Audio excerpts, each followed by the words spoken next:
బీసీలకు 42% రిజర్వేషన్. నేడు కులగణన పైన పవర్ పాయింట్ ప్రజెంటేషన్. అసెంబ్లీలో కులగణన సర్వే రిపోర్టు ప్రవేశపెట్టిన సీఎం. సభ్యుల ఆమోదం. స్థానిక సంస్థల ఎన్నికల్లో కాంగ్రెస్లో అమలు. బీజేపీ బీఆర్ఎస్ పార్టీలు అమలు చేస్తాయా? చట్టబద్ధత రాకున్నా రాజకీయంగా రిజర్వేషన్లు ఇస్తాం. బీఆర్ఎస్ హయాంలో నిర్వహించిన సర్వేకు చట్టబద్ధత ఉన్నదా? దానిపైన బహిరంగ చర్చ పెడదామా? కుటుంబ రాజకీయాల కోసమే ఆ survey. Limca book of record బీసీలకు న్యాయం చేస్తుందా? కులగణన సర్వేలో పాల్గొనని వారికి మాట్లాడే అర్హత లేదు. సర్వేలో కేసీఆర్, కేటీఆర్, హరీష్ పాల్గొనలేదు.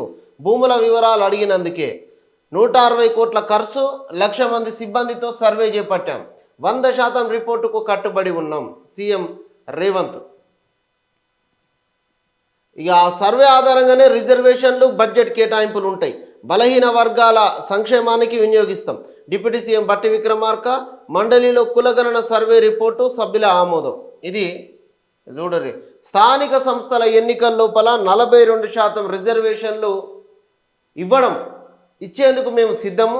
బీజేపీ బీఆర్ఎస్ పార్టీలు 42% రిజర్వేషన్లు బీసీలకు ఇచ్చేటందుకు సిద్ధంగా ఉన్నాయా అని ముఖ్యమంత్రి రేవంత్ రెడ్డి సవాల్ విసరడం జరిగింది. దీనికి సంబంధించి నేను పీసీసీ చీఫ్ మహేష్ కుమార్ గౌడ్ దగ్గర మాట తీసుకొని మాట ఇస్తున్నా. బీసీలకు రాజకీయంగా మా పార్టీ స్థానిక సంస్థల లోపల రిజర్వేషన్లు కల్పిస్తుంది 42%. అట్లనే ఇది ఈ రిజర్వేషన్లు ఇవ్వాలనంటే రాజ్యాంగ సవరణ జరగాలి. అది సాధ్యం అయినా కాకపోయినా మేము మాత్రం పార్టీ పరంగా 42% బీసీలకు రిజర్వేషన్లు ఇస్తామని చెప్పేసి ముఖ్యమంత్రి రేవంత్ రెడ్డి మాట్లాడడం జరిగింది. ఇక 2024 కుల సర్వే ప్రవేశపెడుతున్నామని చెప్పి కూడా చెప్పడం జరిగింది. బీఆర్ఎస్ హయాంలో జరిగినటువంటి ఏదైతే సమగ్ర కుటుంబ సర్వే, దానికి ఏమైనా చట్టబద్ధత ఉన్నదా? లింకా బుక్ ఆఫ్ రికార్డులోకి ఎక్కిన దాని గురించి చర్చ అనవసరం. కుటుంబ సభ్యుల వివరాలు అడిగినందుకే, వాళ్ళు కుటుంబ సభ్యుల ఆస్తుల వివరాలు అడిగినందుకే ఈ సర్వే లోపల పాల్గొనలేదని చెప్పేసి చెప్పడం జరిగింది. ఇది ఉన్నటువంటి ముచ్చట. ఇక బీసీ కుటుంబాల్లో పిల్లలే పుట్టలేదా? ఇది ఉభయ సభలు నిర్వాధిక వాయిదా. వెబ్సైట్ నుంచి సమగ్ర కుటుంబ సర్వే వివరాలు డిలీట్. ఎక్స్ వేదికగా ఫోటోలు పోస్ట్ చేసిన కేటీఆర్. ఇదంతా ఒకటి. బీసీ కుటుంబాల్లో పిల్లలు, దీనికి సంబంధించి ఇక్కడ ఈ కుల సర్వే మీద నేను అసెంబ్లీ లోపల మాట్లాడుతూ ప్రతిపక్షాలకు అవకాశం ఇచ్చిరు ఈ నివేదిక మీద చర్చించేటందుకు.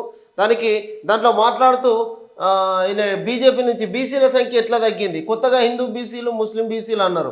సుప్రీంకోర్టులో ఎవరైనా పిటిషన్ వేస్తే ఈ నివేదిక కొట్టేస్తారు. బీజేపీ ఎమ్మెల్యే పాయల్ శంకర్ మాట్లాడడం జరిగింది. బీసీల జనాభా ఎందుకు తగ్గింది అనే దానిపైన మాట్లాడడం జరిగింది.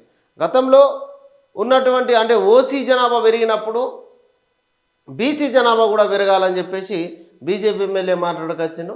ఇక విమర్శల కన్నా సూచనలు ఇస్తే మంచిది. రీసర్వే చేయాలంటే అది ఎప్పటికీ అయిపోదు.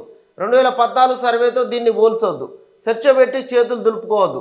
కులగణన సర్వే పైన అనేక అభ్యంతరాలు ఉన్నాయని చెప్పేసి కూనంనేని సాంబశివరావు మాట్లాడడం జరిగింది. ఇక కులగణన సర్వే నివేదికను అసెంబ్లీలో ఎందుకు పెట్టలేదు? ప్రకటనల వల్ల ఎట్లాంటి ప్రయోజనం ఉండదు. నాంపల్లిలో చాలామందికి డబుల్ ఓటర్ కార్డులు ఉన్నాయి. ఏ టెక్నాలజీతో సర్వే చేపట్టాలని ఎంఐఎం నేత అక్బరుద్దీన్ సూచించడం జరిగింది. ఇకపోతే అన్నా క్యాబినెట్ విస్తరణ ఎప్పుడు? నిరీక్షణతో విసిగిపోతున్నాం. కార్యకర్తలు క్యాడర్కు ఆన్సర్ ఇవ్వలేకపోతున్నాం. హైకమాండ్ ఆలోచన ఏందో తెలియట్లేదు. అసెంబ్లీ లాబీ లోపల ఆశావాదుల ఆవేదన. ఇక మంత్రివర్గ విస్తరణ ఇక రేపు మాపు దసరా, దీపావళి, సంక్రాంతి అని చెప్పి జరుపుకుంటూ వస్తున్నాం. అందరూ అడుగుతున్నారు మంత్రి పదవి వస్తుందని చెప్పేసి. నిన్న అసెంబ్లీ లాబీ లోపల ఎమ్మెల్యేలు ఆశావాదులు ఎవరైతే ఉన్నారో వాళ్ళు మాట్లాడుకున్నారట. అదొక ముచ్చట. ఇక సచివాలయానికి బాంబు బెదిరింపు. సీఎంపీఆర్ఓకి కాల్. ఎస్పీఎఫ్ పోలీసుల అదుపులో నిందితుడు అంటూ ఒక వార్త. ఇక వివరణ ఇవ్వండి. పార్టీ మారిన ఎమ్మెల్యేలకు అసెంబ్లీ సెక్రటరీ నోటీసులు. లిఖితపూర్వక వివరణ కోరిన శాసనసభ కార్యదర్శి. బీఆర్ఎస్ పిటిషన్ పైన సుప్రీంకోర్టు ఆదేశాల నేపథ్యం లోపల ఎవరైతే పార్టీ మారిలో వాళ్ళ వివరణ ఇవ్వాలని చెప్పేసి వాళ్ళకు నోటీసులు ఇవ్వడం జరిగింది. గడువు కోరుతామన్న కడెం శ్రీహరి, అదే పాటలో మిగతా ఎమ్మెల్యేలు. వలస ఎమ్మెల్యేలకు కాంగ్రెస్ న్యాయ సహకారం.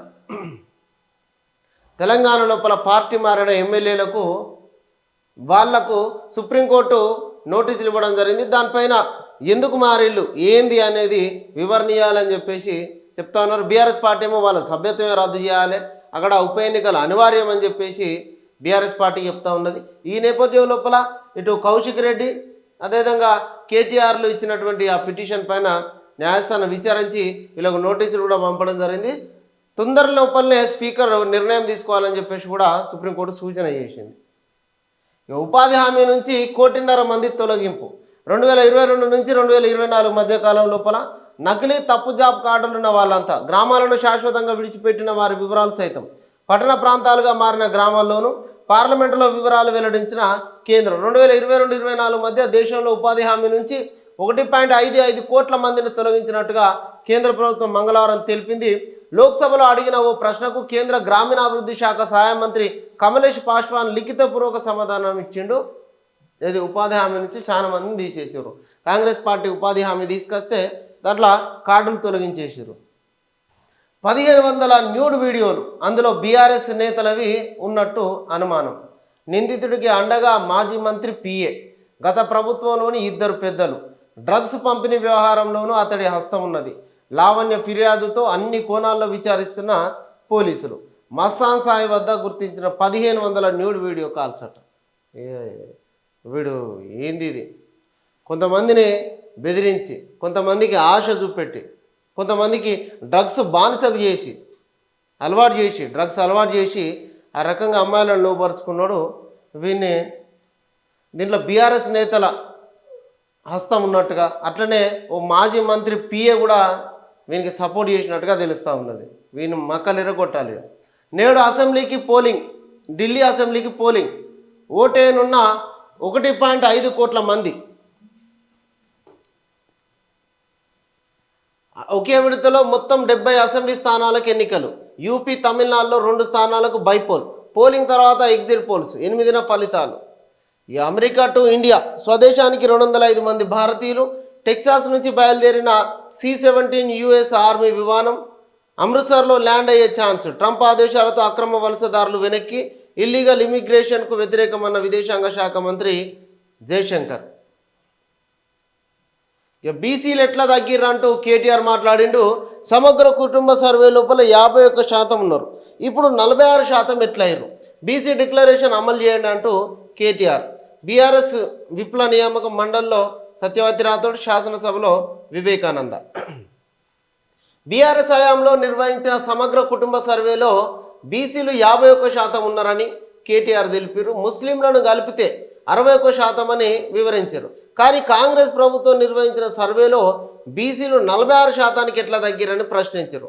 శాసనసభలో మంగళవారం కులగణనపైన చర్చ సందర్భంగా మాట్లాడిన ఆయన తాము ఒక్క రోజులోనే సర్వే చేపట్టి రికార్డు సృష్టించినామని తెలిపారు. ఓవరాల్గా 56% బీసీలు ఉంటే బీసీ సప్లాన్ తెస్తారని తాము అనుకున్నామని, కానీ అట్లాంటి చర్యలు చేపట్టడం లేదని విమర్శించారు. ఇది కేటీఆర్ మాట్లాడుతూ. ఇక 3 గ్రూపులుగా ఎస్సీ వర్గీకరణ, ఏకసభ్య కమిషన్ సిఫారసు, క్రిమిలేయర్ ప్రతిపాదనను తిరస్కరించిన కేబినెట్. శాసనసభలో నివేదికను ప్రవేశపెట్టిన సీఎం, మండలిలో బట్టి. ఉభయ సభల ఆమోదం. ఎస్సీ వర్గీకరణకు రాష్ట్ర ప్రభుత్వం కట్టుబడి ఉన్నది. ఇచ్చిన మాటకు అనుగుణంగా కార్యాచరణ. ఏటా ఫిబ్రవరి 4న తెలంగాణ సామాజిక న్యాయ దినోత్సవం. త్వరలోనే వర్గీకరణను చట్టరూపంలోకి తీసుకొస్తామంటూ సీఎం మాట్లాడడం జరిగింది. ఇది దీంట్లో ఉపకులాలకు సంబంధించి గ్రూప్ 1 లోపల 15 ఉపకులాలు ఉన్నాయి, 1% రిజర్వేషన్. గ్రూప్ 2 లోపల 18 ఉపకులాలు ఉన్నాయి, 9% రిజర్వేషన్.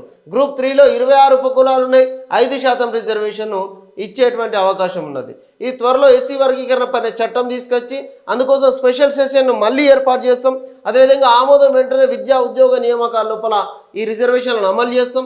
బీఆర్ఎస్ వాకౌట్, సభలోనే కవిత, మండలిలో ఆసక్తికర సన్నివేశం. ఇది ఎస్సీ వర్గీకరణకు సంబంధించి తీర్మానానికి ఉభయ సభలు ఆమోదం తెలిపినాయి. ముందుగా ఈ తీర్మానాన్ని సీఎం రేవంత్ రెడ్డి శాసనసభలో ఈ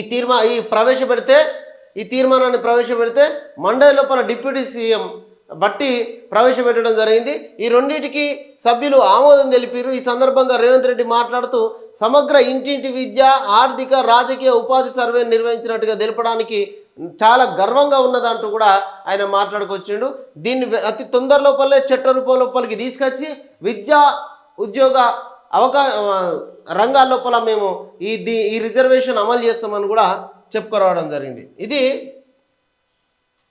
ఇక పాత పన్ను విధానాన్ని రద్దు చేయము, ప్రజలు కోరుకున్నంత కాలం అట్లాగే ఉంచుతాం. కేంద్ర ఆర్థిక మంత్రి నిర్మలా సీతారామన్ స్పష్టత.